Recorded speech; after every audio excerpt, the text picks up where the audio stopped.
My mother had to sit with me. I've had breast cancer myself, and my mother had to sit with me and watch if I was going to live or watch if I was going to die. So I understand what you had to do. I know how that was from the other side. I'm so pleased to be sitting opposite a survivor. And I hope that you're very well. Well, I am. How did that affect you? Because it was Beck's darling girl. She just rang me up one day and said, "Oh, look, I've just had a shower. Think I feel a lump in my breast. Don't worry. I'm off to see the GP. Absolutely fine. It's just, it's nothing." And I mean, because at that stage she was just 32, and I, in general, one just did not expect anyone to be diagnosed with breast cancer so young. Well, Reigate and Banstead Councillor Graham Knight has been listening to that. Graham, 88% of burglary investigations closed without identifying a suspect. Have Surrey Police got their priorities wrong? Yeah, I think they have. And I should also say that every time that they actually identify a perpetrator, that's only 10% of cases, and of those, only 1 in 2 are actually charged. We, as Surrey taxpayers, pay £117 million towards the Surrey Police budget. And I'm just wondering, whether their priorities, which are laudable anyway, cybercrime, online grooming, and counter-terrorism, but crimes which actually affect us, you and me, in the community, doesn't seem to be getting such a high priority.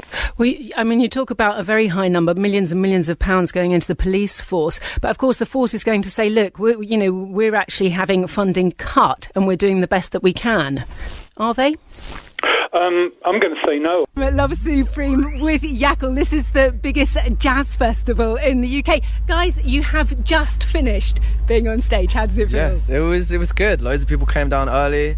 Really good response, really good crowd, and it's great weather, so we're in a good mood right now. Yeah, I didn't expect that many people. It was amazing. Couldn't believe it. Such a good... So how many people were there?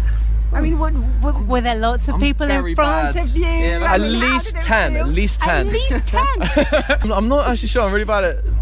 I don't know. Yeah, it's hard to judge, isn't it, when there's that many people? Is anyone good at judging? Chris, you good at judging? Like a few hundred? Yeah, if you come... That's amazing. Yeah. That's amazing, because you started off, didn't you? And that must be hard. Yeah. I mean, the pressure must be really big to actually start a gig like this. Maybe if you told me that before, I'd be really stressing out. At the moment, there are currently 2 more strikes planned for September. Are you saying that this could continue? It sounds to me as though we're a long way away from a resolution. Well, we are. Well, people, as it were, are not prepared to engage, because the thing is, if you're going to get a resolution, you need to engage. You don't necessarily have to like what the other side is saying, but you need to engage. And if you stop engaging, then you're not going to get a resolution. We're happy to engage at any time, any place, So in your view, sorry that I have to cut you short, but in your view, you're saying that at the moment we are a long way away from a resolution.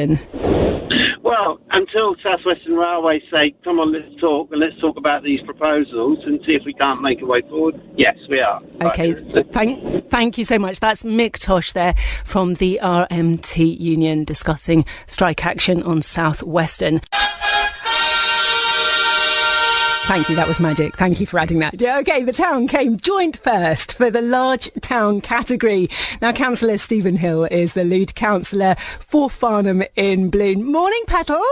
Oh, good morning to you. Good morning. What brilliant news. We're absolutely chuffed.